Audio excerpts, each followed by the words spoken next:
So guys, ito yung nilalakad ko. Galing ako dun sa baba. Start natin. So, ayan. Galing ako dyan. Ito lang naman ang nilalakad ni Catherine. Papasok.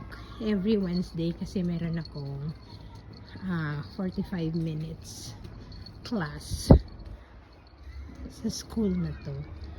So, ito yung nilalakad ni Inday. O, diba?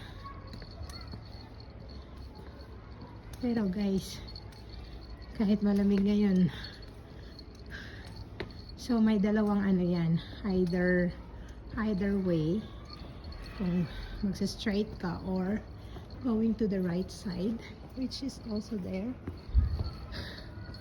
So, ayan po siya. Pakita ko lang sa inyo. Ayan.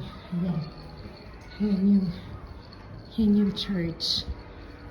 Diba? Ang taas niya. So good morning! Happy Wednesday! So, dito na naman po tayo. Papasok si Inday ngayon. So, normally, hingal, diba? Nakita niyo yung hagdan na nakyat ko. So, every Wednesday, pupunta ako dito kasi meron akong 11:15 to 12 o'clock class with the little ones. Like, their infant group. Diyos ko, hingal si Inday. Pakita ko sa inyo yung view. So, this is the view from the top. Ang ganda, diba? Kasi sunny day ngayon. Daw malamig ngayon sa amin. So, ayan lang po yung school.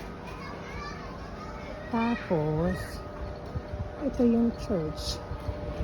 Na sinasabi ko sa inyo, yung bell tower. Ayan. Ayan yung church doon. So, ayan po ang pinapasukan ni Catherine every Wednesday. Have a blessed Wednesday, everyone!